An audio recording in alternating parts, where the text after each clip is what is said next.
Sekali lagi Miss Yuni tidak perlu kenalan kalian, dari mana kalian saya tidak perlu tahu. Cuman Miss Yuni ingin ngasih tahu bahwa Miss Yuni lagi live.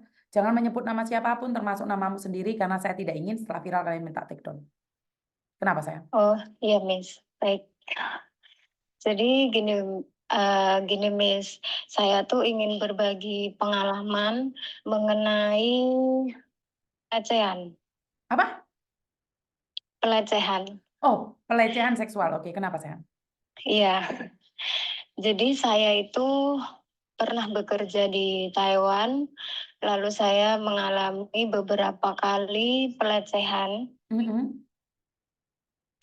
Nah, jadi yang saya mau ceritakan yang terbaru saja ya, Miss. Jadi kisahnya itu saya eh, sama sama yang saya jaga itu kan tidak terlalu paham bahasa karena saya kan basicnya bahasa Mandarin. Nah, yang saya jaga ini kan bahasanya bahasa Taiwan. Jadi saya itu bahasa tuh cuman nggak terlalu bisa gitu. Jadi Kamu, sedikit sebentar, ini telepon dari Taiwan. benar. Oke, terus? Ya, nah jadi apa namanya itu karena komunikasi saya dengan yang saya jaga itu tidak lancar karena bahasa tadi itu dan saya kan tinggalnya cuman berdua aja, tidak sama apa anak-anaknya yang lain karena semuanya itu beda kota tinggalnya. Jadi saya cuman berdua. Kemudian karena masalah bahasa itu tadi, jadi neneknya itu sering meminta bantuan kepada teman dia yang laki-laki, sudah tua juga. Nah, dia itu, Miss, apa namanya tuh, kalau misalkan ngajak saya berbicara, kalau disuruh sama yang saya jaga, itu tuh tangannya tuh nggak mau diam. Jadi kayak apa? Menguatkan saya atau memberikan perhatian begitu, yang kayak mengatakan kamu harus bersabar dan lain sebagainya. Tapi tangan dia itu tuh nggak bisa diem, Miss. Jadi tangannya itu kayak mau meluk, terus kayak mengelus-ngelus kayak gitu. Oke, terus? Itu orang itu melakukan hal seperti itu nggak cuma satu kali aja, Miss. Jadi aku tuh awalnya tuh berpikir kalau ini orang mungkin karena kasihan sama aku atau bagaimana gitu, jadi bersikap seperti itu layaknya saudara sendiri atau anaknya sendiri gitu kan. Tapi ternyata setelah saya apa namanya amatin, perlakuan seperti itu tuh terus dia lakukan. Dan kalau misalkan dia itu datang, dia berbicara dengan yang saya jaga, tapi wajahnya dia itu ke saya terus, Miss. Mm-mm. Jadi dia memperhatikan saya itu dari ujung rambut sampai ujung kaki itu dan apa namanya raut wajahnya itu sangat tidak enak dipandang. Oke. Saya kan statusnya sudah menikah, punya anak, jadi saya paham kan namanya orang kalau melihat yang biasa dengan yang seperti itu. Nah, saya juga sudah apa namanya komplain sama orangnya langsung, tapi orangnya itu tidak apa ya, ya kayak tidak peduli gitu, Miss. Akhirnya jalan keluar saya tuh kalau misalkan dia datang itu saya langsung pergi gitu, tidak mau bertemu dengan orang itu. Itu yang pertama yang saya alami. Kemudian ada yang kedua, itu dia itu menanyakan saya, kenapa kok sekarang kamu terlihat kurus dan lain sebagainya. Kemudian si orang itu, Miss, eh, ngomong kayak gitu, tapi tangannya itu sambil memegang saya. Jadi kayak memegang badanku gitu loh, Miss. Kayak tangan, terus kaki aku. Waktu itu eh, kejadiannya tuh waktu duduk di apa namanya di sebuah tempat ibadah karena saya mengantar nenek saya beribadah di tempat itu. Jadi pas duduk, akhirnya dia menanyai saya beberapa hal. Saya kan orangnya nggak enakan tuh. Jadi kalau misalkan ditanya orang gitu, kalau kayak apa ya cuek gitu tuh kayak sungkan gitu loh, Miss. serba salah juga, Kak. Nah, Mm. padahal saya ini tidak pernah berbicara dengan orang tersebut, tapi dia itu bisa melakukan hal-hal yang sangat tidak menyenangkan.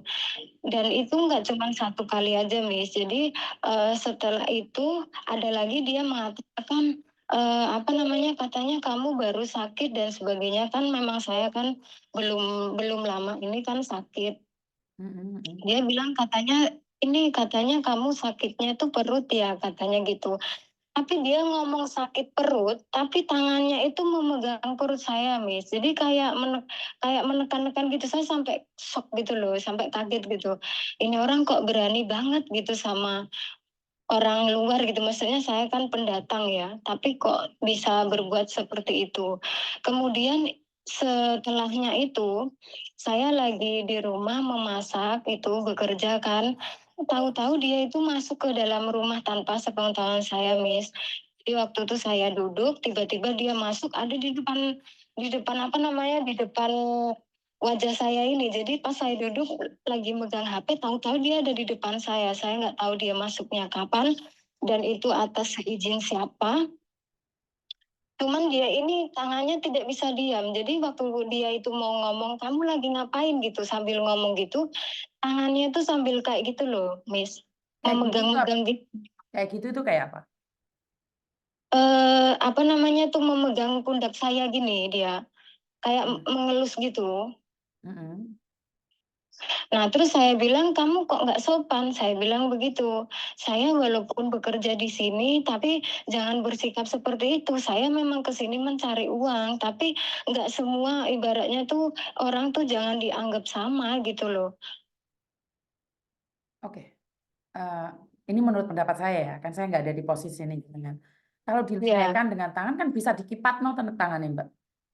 bener. Itu saya kipatkan gitu, Miss. Nah, terus? Tapi orangnya tuh semakin berani gitu loh, Miss. Padahal di tempat saya bekerja itu banyak sekali kamera pengawas ya. Tapi dia ini tuh tetap masih berani. Dan setelahnya saya ultimatum seperti itu, berapa hari setelahnya dia datang lagi tanpa sepengetahuan saya. Saya lagi memasak, tahu-tahu dia ada di sebelah saya juga, Miss itu. Saya lagi selesai masak, terus mencuci piring, apa sebagainya itu, mencuci wajan. Tahu-tahu dia ada di samping saya, Miss. Dan pertanyaan saya adalah, dia itu Ya, siapa? Anak majikan kah atau siapa? bukan, Miss. Itu orang di sekitar tempat saya bekerja. Jadi seperti kayak tetangga gitu, tapi saya tidak tahu rumahnya di mana gitu. Cuman Kenapa dia bisa sering masuk ke lewat rumah di depan majikanmu? rumah. Kenapa bisa masuk ke rumah majikanmu? Eh, Awalnya itu dia berbicara dengan yang saya jaga, kemudian orangnya itu menanyakan saya. Jadi kayak perhatian gitu loh kisahnya. Jadi yang saya jaga itu tidak berpikir yang negatif. Jadi dia jawabnya tuh kalau saya itu sedang memasak gitu di belakang. Nggak taunya dia berbuat seperti itu. Lah kenapa kamu nggak lapor Jadi pas bosmu? saya sudah lapor sama bos saya, terus bos saya mengatakan kamu harus mengatakan juga sama yang saya jaga gitu ya, supaya dia tidak membiarkan orang itu masuk ke rumah. Kemudian kalau misalkan dia itu mau masuk itu bisa dilarang sama yang saya jaga. Dan kalau misalkan mengetahui orang itu di depan atau di mana gitu, lebih baik menghindar aja gitu, Ya, yang supaya disampaikan tidak. majikanmu benar, Mbak. Terus, kenapa Nah, nggak dikunci terus pintunya? yang kan di sini nggak pernah dikunci kalau kalau nggak malam, Miss. Lah, kan kamu ingin menghindari pelecehan. Saya tahu kalau malam nggak Mm, usah dikunci, ya dikunci dong. Karena sudah Iya, arahnya sudah nggak jelas, dikunci dong. mm-mm. Dan Kalau kamu siang bilang, itu sampai sore nggak dikunci, Miss. Tapi kalau misalnya saya melihat orang itu ya di luar gitu, karena saya sudah hafal suara dia karena sering banget dia kan lewat gitu. Jadi kalau misalkan saya mendengar ada suara orang itu nggak tahu ya, mungkin saking takutnya ya saya tuh, jadi langsung masuk ke kamar kunci. Mau dia masuk atau enggak, yang saya jaga kan ada masih sehat, Miss. Jadi apa namanya, kalau misalkan masuk pun dia nggak mungkin bisa masuk ke kamar aku kan karena sudah aku kunci. Jadi saking takutnya itu aku sama orang itu, jadi kalau misalkan dengar suara dia gitu aja dari jauh itu aku langsung lari, Miss. Saking ngerinya itu. Ini saya ngerasa aneh loh. Rumah kamu kalau siang nggak dikunci, padahal kamu tahu itu ada pelecehan. Ya, menurut saya adalah mengundang molok, beli malapetaka. Sudah tahu kamu dilecehkan, kenapa nggak dikunci? Karena gini, Miss, apa yang saya jaga itu kan masih sehat. Dia kan suka keluar-keluar sendiri yang kayak ke tetangga gitu Ya nggak ngobrol-ngobrol apa-apa, di kan bisa teras atau dibuka lagi, Mbak. di sekitar gitu. Kan bisa dibuka. Rumahnya itu anu, Miss, apa namanya, Hmm. pintunya itu yang pintu dua, terus ada yang kayak jaring-jaringnya itu loh. Jadi yang aku tutup tuh cuma jaringnya aja. Kalau yang pintu dalam kan nggak kukunci. Kalau dikunci dia bisa marah, Miss. Ya Saya intinya kan, sekarang gini loh Mbak, sama dapat musibah. Sama itu dapat musibah mm-mm, pelecehan. Sama itu mm-mm, dilecehkan orang. Selain bisa menutup pintu rumah, apalagi? Kan nggak lucu. Kamu sudah nyata-nyata dilecehkan, tapi kamu tetap nggak buka pintu, saya bisa bilang, kamu enjoy, kamu menikmati. Paham nggak maksudnya Miss Yuni? Jika kamu dilecehkan dan mm-mm, tidak suka, jalan satu-satunya adalah mengunci pintu. Kecuali kamu menikmatin. Karena secara logika saya perempuan. Saya dilecehkan sekali, saya mm-mm, tidak akan ada yang kedua kali, Mbak. Nggak akan ada yang kedua kali. Tak kipatno, tak tendang. Itu. Tapi kalau kamu menikmati, ya jelas pintunya nggak usah ditutup lah. Atau karena takut dimarahi majikan lah. Sementara kamu sudah dilecehkan berkali-kali. Bukan cuma sekali. Benar nggak? mm-mm. Iya, Jadi, Miss. jadi menurut pendapat saya, ya kunciin pintumu. Kunciin pintumu, sayang. Itu jalan satu-satunya untuk aman, untuk menghindari pelecehan. Lah saya kira itu anak majikan yang tiba-tiba bisa datang. Lah kalau orang luar loh, Mbak, tendangan loh, Mbak. Benar nggak solusi dari saya ini? Iya, benar, Miss, Semua benar. kembali ke kamu. Kalau kamu menikmatin, enjoy, di-blek-blek, ya beda ya. Tapi kalau kamu tidak menikmatin, kunciin pintumu. Nggak akan ada orang bisa masuk kecuali kamu membuka pintunya. Kecuali majikanmu yang buka pintunya. Ini nggak masuk akal, sayang. Dan kamu tadi bilang, bukan cuma sekali dilecehkan oleh orang. Berkali-kali kamu dilecehkan oleh orang. Lah ini jalan satu-satunya cuma pintu. Lah kalau itu anak majikan, beda. Dia punya kunci bisa masuk. Ini orang luar. Nggak ada akses masuk ke rumah majikanmu. Iya, Bisa Miss. dipahami? Memang benar sih kalau misalkan dikunci gitu nggak akan bisa masuk. Cuman kan masalahnya itu neneknya apa yang saya jaga itu kan sering keluar masuk rumah. Jadi kalau dikunci itu dia pasti ngamuk, Miss. Makanya kalau aku karena sudah beberapa kali gitu ya, dan orang itu beberapa kali diulti juga sama yang saya jaga. Jadi kalau di depan itu dia yang saya jaga itu sudah berteriak, maksudnya tuh kamu jangan masuk pergi kayak gitu-gitu ngomongnya. Dan saya dengar tuh saya langsung masuk kamar, ku kunci pintunya. Jadi saya setelah itu tuh nggak pernah lagi bertemu secara langsung sama orang itu. Berarti kan saya tadi bilang, kamu sudah bilang, kalau Mm-mm. kamu sudah menjelaskan itu pada majikan, otomatis kalau pintumu ditutup, nggak ada masalah. Sekarang majikanmu juga ngusir dia. Bener nggak? Jadi ya untuk Mm-mm. antisipasi Iya. dikunci. Majikanmu ada di rumah ya dikunci. Bener nggak? Karena Oh antisipasinya iya, nggak ada, iya. sayang. Dikunci pintunya. Mm-mm. Majikanmu marah, mendingan daripada kamu diperkosa, diperkaos. Bisa dipahami ya? Ah, iya Ayo, paham, Miss. ayo Paham, pakai paham. logikanya. Jangan sampai kita sungkan, takut, tapi kamu menyerahkan dirimu sendiri. Kan Miss Yuni bilang, untuk antisipasi boleh dong. Mm-mm. Iya benar-benar, Miss. Majikanmu mau teriak-teriak, majikanmu sudah tahu kan kamu mau dilecehkan. Tahu karena aku yang bilang. Terus dia Heeh, mengecek di kamera pengawas itu. oke. Terus? Jadi sekarang ini saya kalau misalkan istirahat siang gitu tuh tidur pintu kamar aku kunci, Miss. Hmm. Biasanya kan nggak aku kunci, aku tutup aja sedikit gitu. Tapi karena beberapa kali, dua kali orang itu datang dan seperti itu, jadi aku kalau misalkan di kamar itu aku kunci pintunya. Atau misalnya dengar suara orang itu aja di luar gitu, aku walaupun ngapain gitu aku langsung masuk ke kamar, aku kunci pintunya. Jadi sudah agak agak lama itu aku nggak pernah melihat orang itu. Tapi masih setiap hari itu masih sering kalau lewat-lewat gitu sering. Ya makanya biarkan saja sayang. Biarkan saja. Iya, terus kan sudah diulti sama sama apa yang aku jaga juga. Terus bahkan kemarin itu ada dia bilang tuh katanya kalau misalkan berani gitu, ada temen-temen aku yang membantu berbicara, tapi yang bicara itu yang neneknya yang dia jaga gitu temen aku. Kan aku cerita sama temenku, tolonglah Cek itu kalau misalkan kenal gitu sama nenekmu, bisa nggak orang itu tuh jangan mengganggu aku kayak gitu loh, jangan datang-datang ke tempat aku kayak gitu. Terus akhirnya diulti sama neneknya temen aku itu, bahkan dibilang katanya kamu kalau berani mengganggu Meme, kamu bisa dilaporkan ke kantor polisi katanya gitu. Nah sekarang ini mungkin dia takut, makanya agak apa namanya tuh nggak terlalu berani kayak yang sebelum-sebelumnya gitu, Miss. Nah niat aku tuh cerita di sini tuh karena masalah aku kan udah selesai nih, Miss. Maksud aku tuh supaya ini bisa jadi apa pelajaran buat teman-teman yang lain. Terus ada satu lagi tuh Miss, kejadiannya kira-kira belum lama ini sih sekitar bulan-bulan kemarin itu akhir. Jadi aku tuh pergi ke pasar karena yang aku jaga di hari itu nggak pergi. Terus aku ada mau beli sesuatu ke pasar. Pas aku pulang dari pasar lagi jalan itu pakai sepeda saya Miss perginya. Mm-mm. Ada seseorang yang itu sudah tua, kalau bisa dibilang itu kakek-kakek gitu.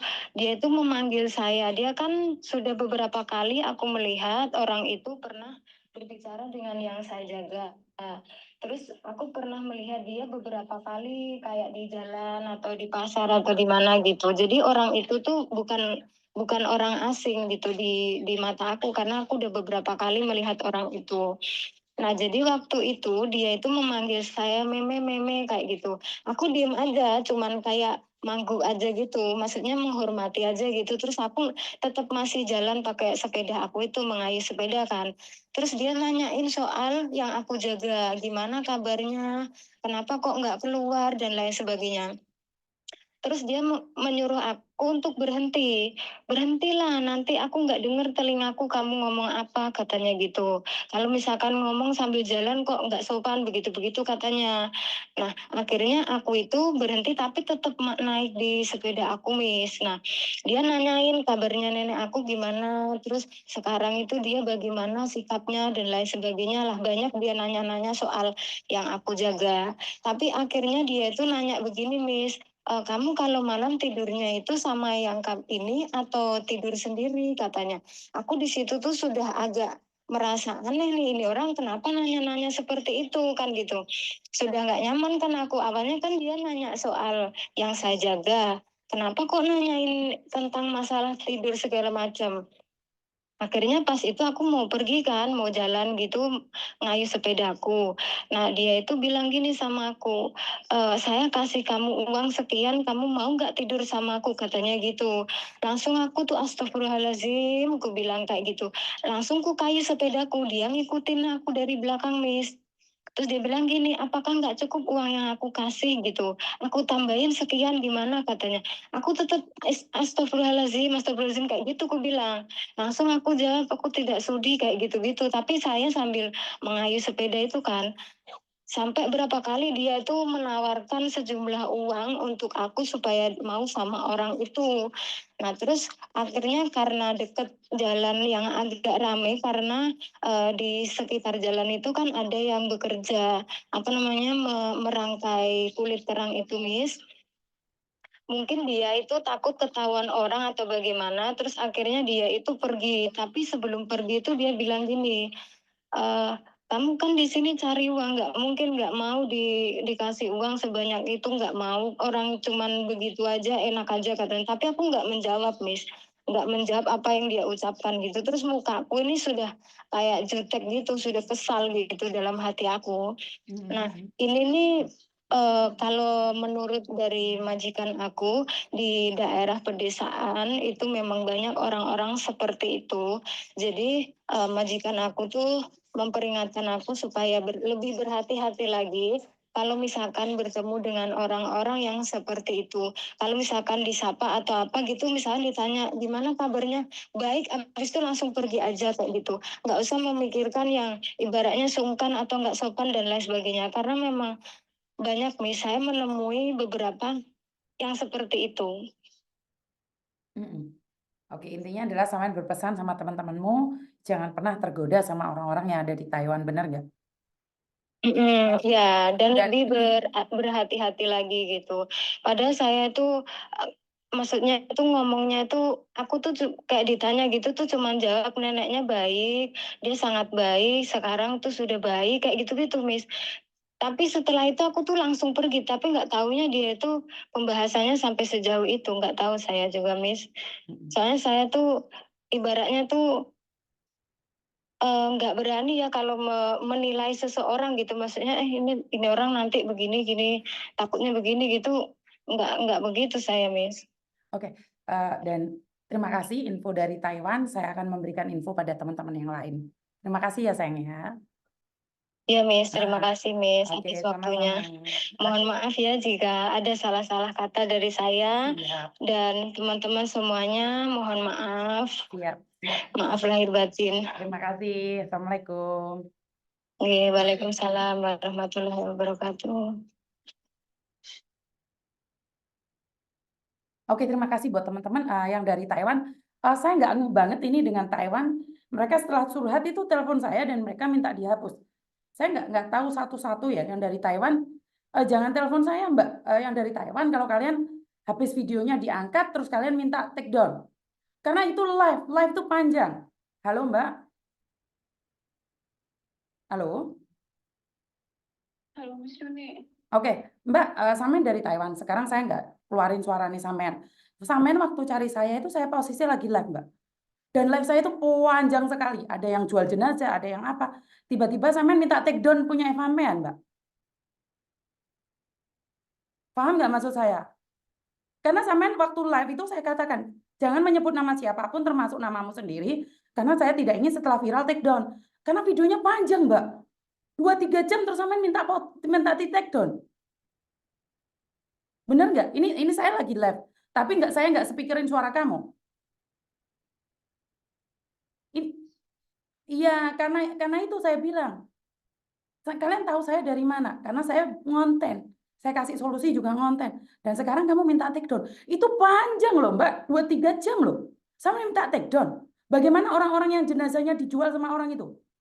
Minta take down kasusnya sampean aja. Lalu itu panjang sekali. Paham nggak maksud saya? Saya nggak mungkin take down. Saya nggak mungkin take down. Karena itu videonya panjang. Saya juga laporan pada jenderal. Itu semuanya ada. Makanya saya selalu bilang, kalau telepon saya hati-hati. Hati-hati. Karena masuk di YouTube sama di Facebook. Dan jangan nyuruh saya take down. Saya sudah umumkan ini semuanya berkali-kali.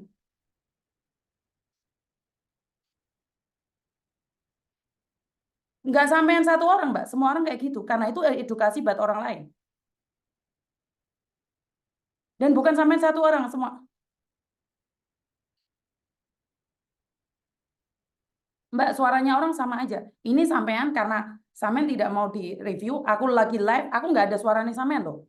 Cuman saya nggak suka live itu panjang kali lebar loh. Nggak cuma sampean satu orang yang telanjang loh.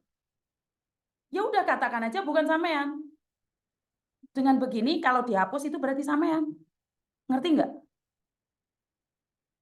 Kalau dihapus itu berarti sampean. Itu memang sampean. Nyatanya nggak dihapus. Paham ya?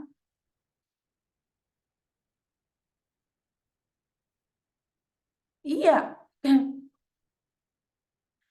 Dan kalau memang take down, itu berarti kamu sayang. Emangnya videonya itu yang megang saya aja. Anak TikTok semuanya pegang. Nah itu pelajaran. Ngerti nggak? Saya ingin mengalami. Ya udah, ya udah, ya udah, ya udah. Bukan kamu udah selesai. Karena sungguh lucu. Video 3 jam. Terus saya harus take down gara-gara kamu. Bagaimana orang-orang yang jenazahnya dijual belikan? Benar nggak? Makanya Miss Yuni selalu bilang, di awal saya selalu bilang, Miss Yuni lagi live, jangan menyebut nama siapapun, termasuk namamu sendiri. Karena saya tidak ingin setelah viral kalian minta take down. Kalau aku take down, keluargamu pasti tahu itu kamu. Paham? Oke, terima kasih. Oke, nggak apa-apa. Jadi teman-teman, saya sudah katakan di awal bahwa saya tidak akan take down video kalian. Kalau kalian tiba-tiba minta take down, ya nggak adil dong buat yang lainnya. Jadi kalau kalau kalian itu nggak pingin curhat sama saya, kalian boleh kok ada instansi-instansi lain atau organisasi lain, itu tidak perlu tidak perlu curhat kayak gini. Jadi sekali lagi, jangan ngomong yang enggak ya teman-teman ya. Karena di awal saya selalu mengatakan bahwa saya itu sudah mengatakan dari awal. Ngerti ya? Mau dimengertikan ya.